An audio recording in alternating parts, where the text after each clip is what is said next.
I've always believed that silence holds more truth than words. That's probably why I took to sailing and radio. One gives you endless quiet, the other the illusion of control over it. It was late afternoon when I saw it. I'd been broadcasting my usual late-sea monologue from my modest boat, the Echo, drifting somewhere inside what I jokingly called the triangle of forgetfulness.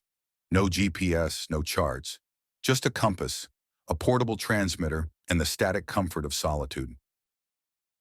That's when the fog parted and she appeared. A yacht.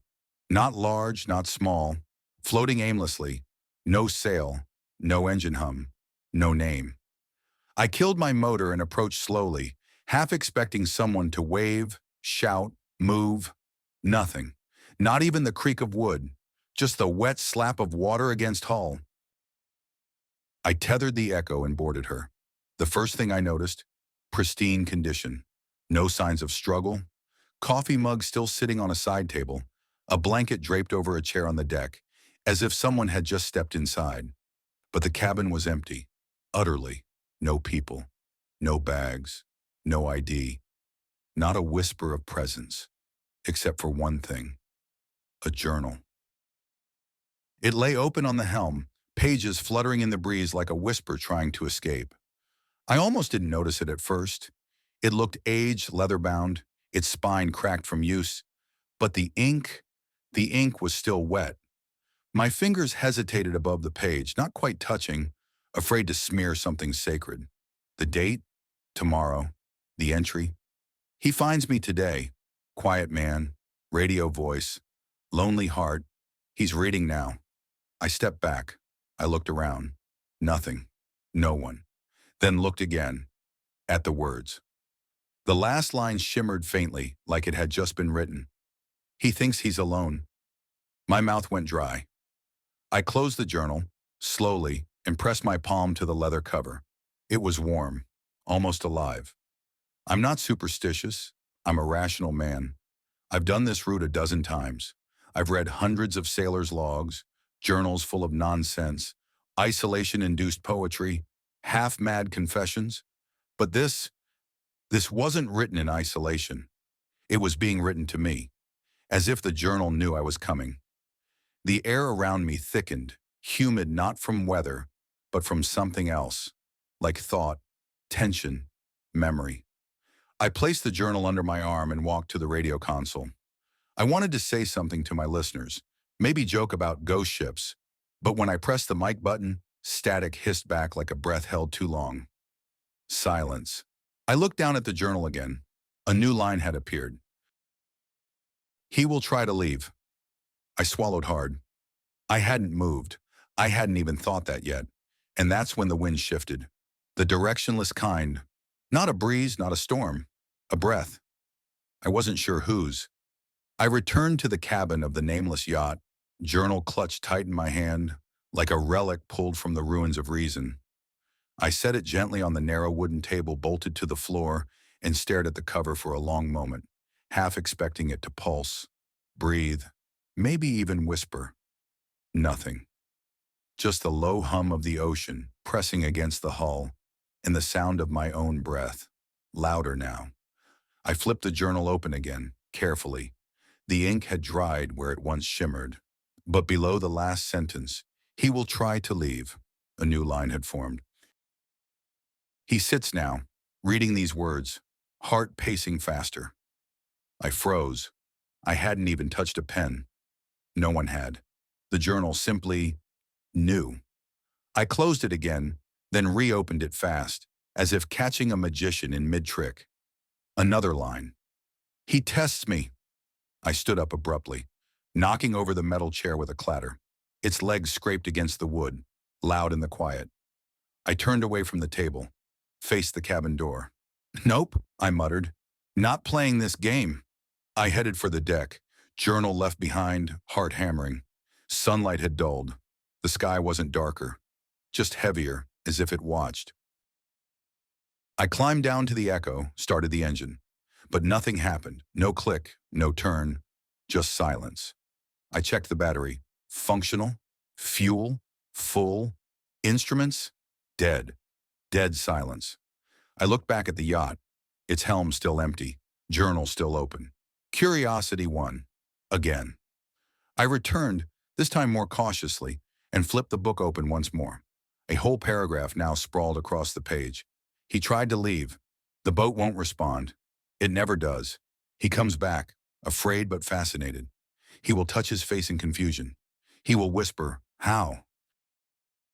Without meaning to, I raised my hand to my cheek and whispered, "How?" I stepped back as if the table had burned me. No, this couldn't be. There had to be a trick, a hidden recorder, some tech prank, some elaborate broadcast. Then the next line appeared as if replying to my thoughts. He searches for logic. He won't find it here. My knees weakened. I sat again, slower this time. The journal's pages did not flip in the breeze. They lay flat, still, waiting. I thought, what if I do something random? I stood, walked in a tight circle, knocked twice on the wood, then once on the metal pole beside the helm, sat, coughed, then turned to the journal. It wrote, "He tries to defy the page, but the journal is patient. It always catches up." Terror trickled in, not like a wave, but like cold water filling a shoe. Slow, creeping. Then the journal wrote something else, not an action, a thought.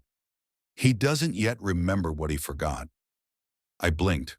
Forgot what? I hadn't forgotten anything. Had I? I stared at those words, heart thudding like an echo with no origin, and realized something I hadn't admitted aloud. I didn't remember how I got here. I remembered fog. I remembered drifting, but not setting sail, not casting off. What day was it? What month? I placed both hands on the table and leaned forward. "Tell me," I whispered to the journal, and the page replied, "He's starting to listen." I slept, though I don't remember lying down. When I woke, the journal was beside me, closed, respectful almost. The air inside the cabin had shifted, denser somehow. And the light filtering through the porthole was off, too blue like the world outside had been painted over during the night. I reached for the journal with fingers that hesitated. It didn't feel like mine anymore. Not a tool, not even a trap. More like a passage. The first line I saw when I opened it was no longer written in my voice. It read, "Day 4. If you find this, please tell me if you've seen a man named Vincent. He's my husband. Tall, quiet. He left 6 months ago. I know it sounds insane, but I heard his voice on the radio. I followed the signal and found this boat. No one's here. Just this book. I think he was here. I think he still is. Marla Jenkins." I blinked at the signature. Different handwriting. Different voice. Real. I turned the page. Don't trust the water. It looks like water, but it's not. I tried drinking it. Tasted like numbers. I haven't eaten in days, but I'm not hungry. Does that make sense? Probably not. If my mom finds this, tell her I'm sorry. Tell her I wasn't running away. I just wanted to disappear. Tyler, age 15. A cold metallic pressure tightened around my chest. I flipped faster now. More entries. Some short, some frantic, some calm in the way people get right before breaking. This loop is all there is. I've seen my own footprints circle back on themselves. I've seen the sun rise in the west and set through my skin. I've heard my thoughts spoken by fish. You're not the first, and you won't be the last. I think the journal is alive.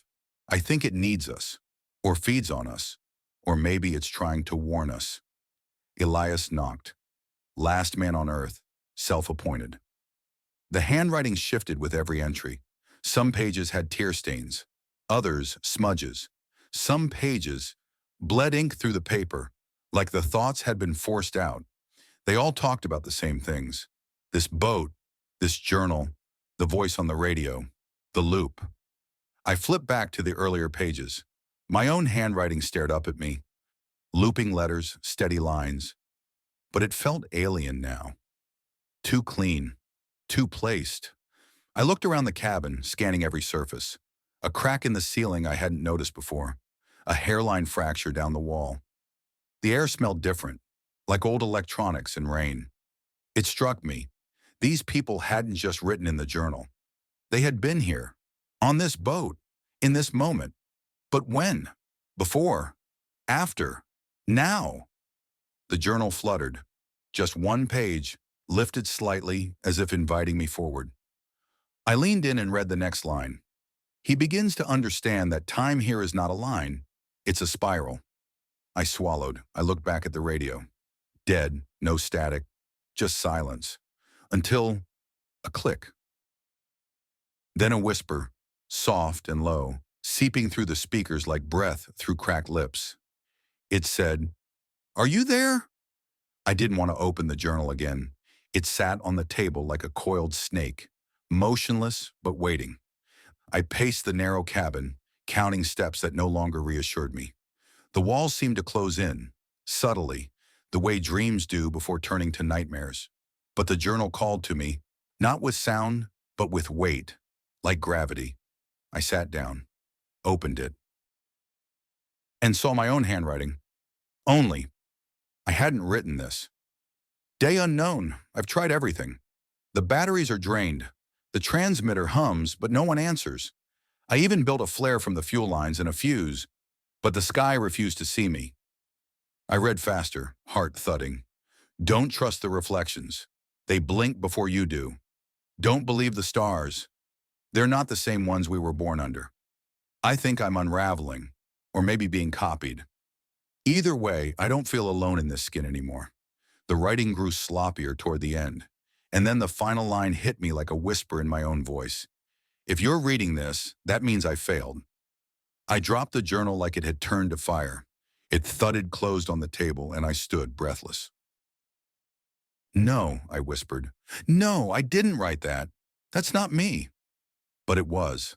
The loops of the F, the way the S hooked slightly upward, the exact rhythm of my phrasing. Not just the words I might say, but the ones I would. It knew me. I stumbled toward the radio console, flicked the switch out of sheer panic. Static. Then, my own voice. Not echo. Not memory. My actual voice broadcasting into the cabin. "And if anyone hears this, do not come looking. This place isn't lost. It's trapped, like something caught in its own reflection. I think I'm being followed by myself, or a version of." The signal broke, then returned. "Please, if you hear this, remember me as I was, not as I'm becoming." I backed away from the radio. My lips had not moved. I had not spoken those words. Yet there I was, transmitting from nowhere, from later, from after. The journal creaked open on its own behind me. A new line waited. "He hears the echo of his future.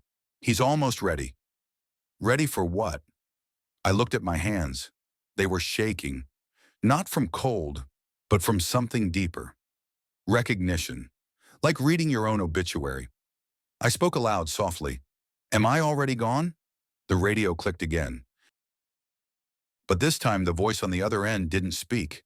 It breathed, and it was breathing in sync with me. I couldn't take the silence anymore. Not the kind outside, the lapping of the sea, the indifferent sky, but the inside silence, the kind that builds behind the eyes, pressing like static against the edge of sanity. So I did the only thing I still believed was mine. I went back to the radio, flicked every switch, tuned the signal. The equipment sparked, barely alive, like it remembered what it was made for. A red light blinked, faint but blinking. I took a deep breath and pressed the mic. This is Captain Jonas Reed, host of Drift Signal Radio. If you're hearing this, I don't know where I am. Somewhere in open water, coordinates unknown, but near what I call the triangle. Something found me, or I found it. My voice was too calm. I hated it. It made me sound like I knew what I was doing. I continued. This yacht, no name, no crew, it shouldn't be here. And yet, it is. And there's a journal, leather-bound, old. It writes things before they happen. It knows me. It's been here long before me. I think it waits for people. I think it calls them. I paused, swallowed. Please, if you're listening, Don't come looking for me. Don't follow any coordinates. Don't chase the signal. If you find this boat, leave it. Burn it. Forget it. Forget me. And then I made the mistake of looking down. The journal was open and writing. Each word I spoke spilled across the page in perfect transcription.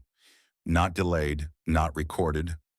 Live, synchronized, as though I were reading a script I didn't know I was following. I stopped talking. The pen didn't. It wrote. He realizes now, it's not a broadcast. My hand trembled as I reached forward, slowly, to close the cover. But the next line appeared, faster, as if shouting, "You are not broadcasting. You are being recorded." I dropped the mic, stepped back. The light on the console flickered, red to white, then off. The hum of the transmitter died. The speakers hissed once, like an exhale, and then silence. But not the natural kind, a total silence. Like the world had blinked, like time itself had stopped breathing for a moment and forgot to restart. I looked at the journal, blank page.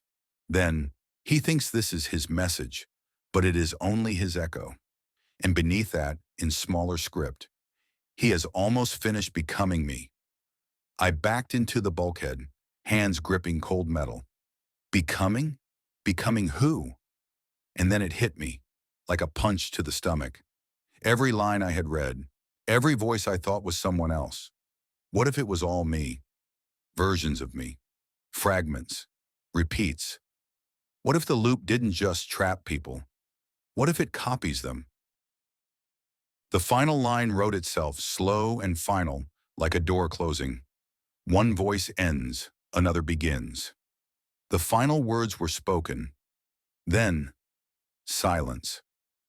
Listeners, if there were any, might have heard the breath catch in his throat, might have caught the stutter as the transmission faltered, might have thought it was interference, but it wasn't. The voice vanished. No goodbye, no sign-off, just an empty wavelength stretching on into static like a long, thin scream that no one noticed had ended. And then, the water was still again. No one knows how long it drifted. Days, weeks, maybe more, until a fishing boat, rusted, creaking, anonymous, spotted something just beyond the line of fog. A white shape on a gray horizon. The fisherman who boarded it didn't speak much.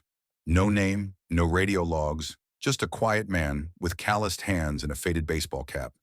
He said later it was curiosity.